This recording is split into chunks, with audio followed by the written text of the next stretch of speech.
Thank you very much, Honorable Alagie Jawara, the member for Lower Baddibu. First of all, before we start this interview, I will congratulate you for the decision that the National Assembly members has made today through you who have championed a bill, what is called the private membership bill, to bring before the National Assembly members to repeal the Section 19G of the Local Government Act that will give an independent to the National Assembly members. First of all, Honorable Jawara, tell me who is Honorable Alagie Jawara before my audience. Thank you very much. KMSN known as KEX. Honorable Alagie Jawara was from Baddibu. I always say Badibunka, from Caravan Lower Baddibu. Born and brought up there, and that's where I did my schooling.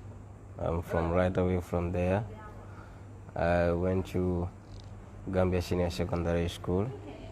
But before going to Gambia Senior Secondary School, we have a madrasa in our compound. My father is known for that, teaching people about the Quran and the stuffs. Right away from there, after completing the Quran, then I proceeded to come to Gambia Senior Secondary School. Then from Gambia Senior Secondary School, I also went to further my education at Newstart Management and Accountancy Training Center, studying ABE, Association of Business Executive. After completing that, I also proceed to Stratford College of Management, wherein I did international relationship up to graduate diploma. After completing that, then I find it deemed necessary that I should still go further. Then I went to the University of the Gambia studying political science. So in a nutshell, that's about me. Thank you, Alagie. And we have seen finally you become a National Assembly member. And if we go back to the history of this country, it is very rare for people to come with a private membership bill to repeal or to amend any laws in our books.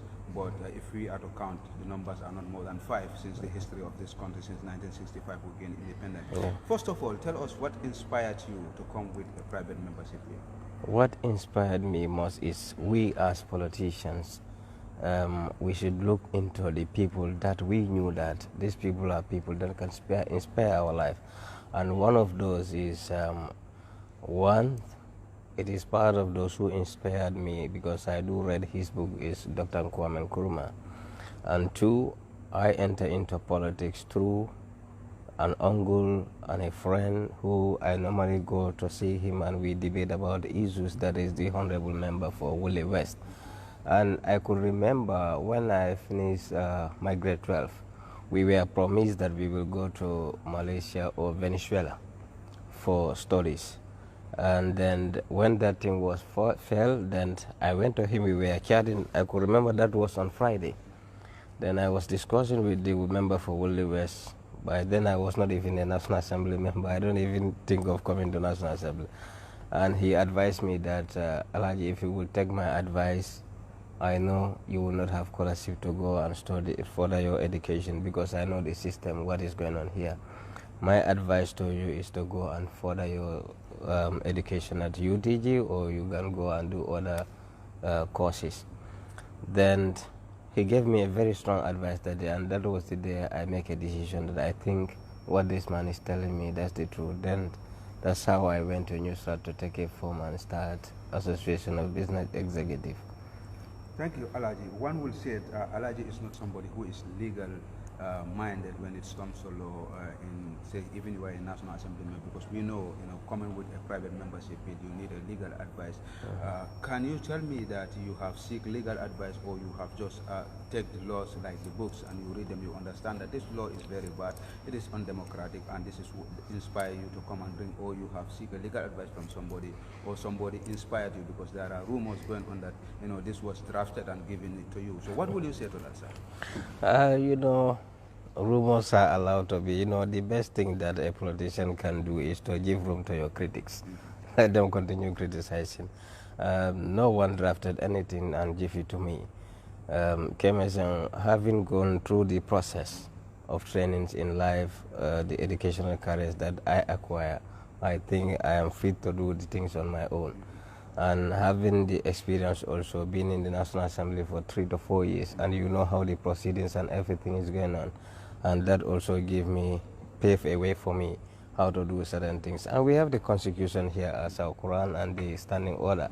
These are the Bible and the Quran that we have that normally guide our operations here. So I read those things, and I also do my own research about how to come up with a private member bill. And doing political science also helps me a lot, because I know, because I listen to a member here, and one of my colleagues tell me that, but what this person is saying is not correct, because what we are used to here in chambers is the mover of emotion. But in terms of political science, you could be called the spokesperson of the bill, the mover of the bill, the sponsor of the bill, and the like. But when somebody mentioned that the spokesperson of the bill, he told me that no, you are not the spokesperson, you are the mover. I told him that you don't understand the language of politics, that is why. So nobody drafted and gave this to me. This is my own making, and I am very much sure that I'm capable of doing that. And I see members raising point of orders and other stuff. I know they are doing their tactics, how to confuse the bill, but they cannot, because one thing some of the members don't understand. In law, we request an interpretation in law when there is an ambiguity. And also, if you look at it, the letter and the spirit of this local government, people don't understand. When you say the letter and the spirit is there to tell you, that is the objective and the reasons, what this letter is all about. That is the amendment itself. But you cannot say that the objective and the reasons are part of the letter, which is the law itself. They are two different things. So making an amendment in the objective and the reason doesn't have any effect in the law itself. So this is what they don't understand, making noise, try to make commotions and the stuff like that. Yeah, Alagie, I would say that how do you cope with the situation? Because I was here in the National Assembly when Section 91D was being amended here, but it was so smooth and it was very nice. But comparing to your bill that you brought to it has so many controversy, and you could see that the Assembly went to tension because of this bill. And you, the mover of the motion, how was your feeling? Did you have still now the hope that this will move? Because at the beginning we thought that the majority this will not have passed in the National Assembly. At the first day you tabled this thing. How was your mood before the final day of today? No, my mood was still the same. You know, I have one features in me, that is to be cool, calm, and calculated. Those are my features that I thank God for giving those features to me. And I know that what we normally say in our proverbs is an empty bread make more sounds and the like. You know, the coins and the notes. The notes is powerful than the coins, but the coins make more sound than the notes. So what we should do, and what I will advise, is people need to do research and people need to read. You will see some people when they stood at this National Assembly here, and when they speak, you really felt that yes, this one is not fit for the purpose. And you will see others when they talk, we all understand that yes, what this guy is saying, he knows the subject matter and he knows the know-how. So, but I am able to cope with the situation because I know that anything that we are to do here is neither the Constitution or the standing orders or other laws of the land. That is the Act and other laws of the land. And I go through the Act. Almost 1 month, I'm going through the Local Government Act, but I couldn't see this section there. Then I asked people, where is this this 19G? So somebody told me that no, 19G is not in the Act, but it is in the Principal Act. That was during the course of my research. Then I went to library. I found a lady there called Aisatu Gazama. He is the library research manager. When I asked her about it, then she told me, yes, we have it, but it's not in the Act. Then that's how I told her that help me with the Principal Act, and that's how I got it. So all those are efforts towards research. So immediately when I have that, I told her that, okay, can I see the object and the reason, because those ones are not attacked here. She told me, let me help you, and she extracted all those information and gave it to me. That's how I sit and decided what to do now. So it's about research, it's about reading, and it's about you should know what you are doing. Anything that people assign you that yes, you are this and you're supposed to do this, go and do that to the letter. That's what I believe. Yeah, Alagie, one might ask, I was here in the National Assembly when the Section 91D came before the National Assembly, and I could see you in my records, in my archives, you are a very person who against the amendment of that bill. And similar one, you have championed to move that motion here in the National Assembly. What have changed your position? Because one might say that you have, because you never supported the Section 91D to be amended, that will give an independent to the National Assembly members. But today you move a motion to amend similar one in the Local Government Act. What has changed? Thank you very much, Emerson. This is a very fantastic question. Yes, I believe, and if my mind could recall, I think I'm the only National Assembly member who say no to the repeal of Section 911D, and I have given my reasons. It's among my reasons that I say if we are to repeal Section 911D, let us also work on the Recall Act so that our electorate can put us accountable. But many of my party members then say that I'm a hardliner, you shouldn't allow this, always be with people on issues. I say no. You people are talking about good governance and accountability. How can we repeal this and our electorate will not be accountable to us? So we have push and pull here that day. So when we cut that rope from our neck, why not the people that sent us here? This is injustice. You untied your hand and you want to tie other people's hand. So that is why I say all those who supported this bill today, I am grateful to them and the whole Gambia will celebrate them. But all those who say no to this bill today, the whole Gambia will know that they are ungrateful. Ungrateful in the sense that you untied yourself, but you want to tie people so that you can manage them the way you want. That's injustice. And in the absence of justice, injustice becomes the order of the day, and which is not fair. So I'm grateful to all the members that supported this bill up to today. Yeah, one might say, and it has been a rumor that, why you didn't come with this one until the Sirifo saga started. So people were saying that, it's been politically motivated for you to come so that you can save the head of Sirifo. Others are saying that, the law is not retrogressive. That means that even it's passed, it cannot affect Sirifo. Sirifo's position has been taken. Is that why you came with this bill or not?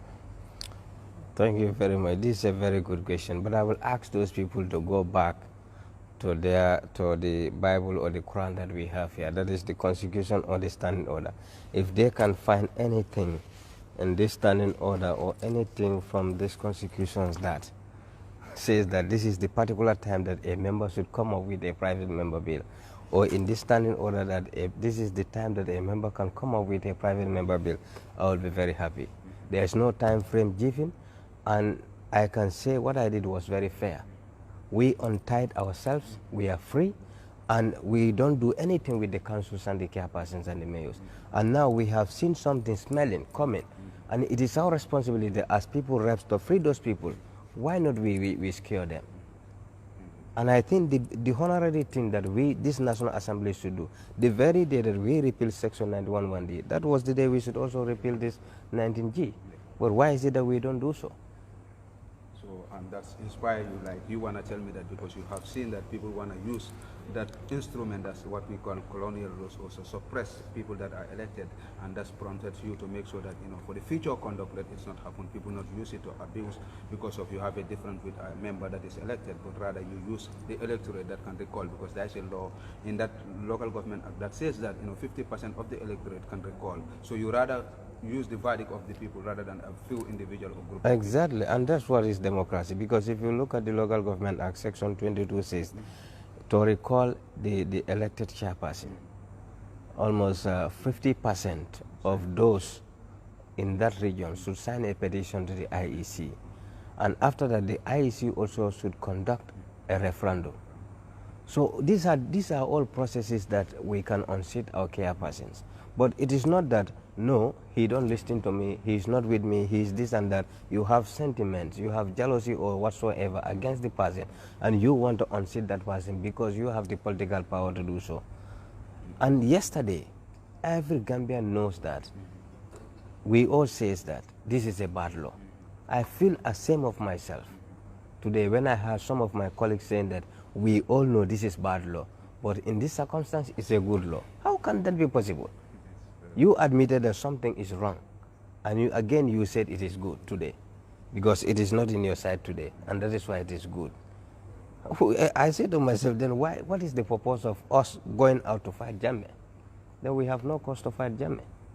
Because what Jambe was yesterday, it is bad, but today it is good for us because we are in power. Checks, that's injustice. Yeah. On final note, Honorable, we have seen that vast majority of the Gambian people speak the language of the majority of the Gambians that says that this law should be repealed from our book. And finally, we have seen that the members of the National Assembly has unanimously decided, the majority of the members say that they want to repeal this one, let it not be in our law books because it has no space in our democracy. If you say that power belongs to the people, then few individuals should not decide for the vast majority of the electorate. And finally, what is your mood when the decision was passed in the National Assembly that your bill has been supported by the majority of the National Assembly? Yeah, I was very happy, Kex, to be honest with you, when the members take the decision that yes, we should repeal this. And I will seize this opportunity to thank all those members who are with me to make sure that yes, we untied ourselves and we have to untie others. I will say a big thanks to each and every one of them. This is what the Gambia and her people expect from us. But no more selfish interest in this country, and nobody can impose yourself on people that yes, I want to be this or that. Those days has gone. Gambia now, if you want to lead us, you will lead us with the, as they all normally said, the front gate, but no back door. Yes, thank you so much. Thank you very much, Honorable. And people are commenting, they said, if you believe that people should just resign and go in for by-election, but, countries are governed by laws. If the law says that, if you feel like you will leave your party, you just go for by, but that's not what our law says. When we repeal the Section 91D, it says that if you cease to be a member of a political party, and you become an independent National Assembly member until the people of your constituency recalls you. But that has to be an act of parliament, and that act of parliament is not in our laws for now, and that's what we are talking about. You ask the members to make sure that they bring that act into them, so that they will be accountable to the electorate people. But today, even you want to hold your National Assembly, you cannot, because the act is not there. But thank you for your time, and it is a pleasure. Thank you so much. Thank you.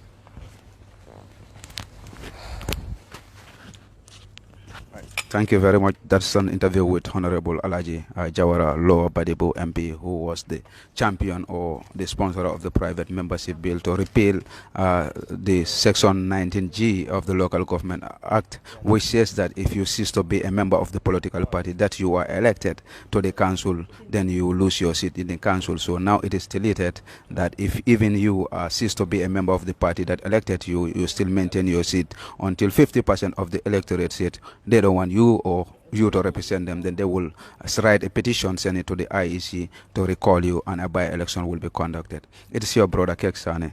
Till we come again. Bye.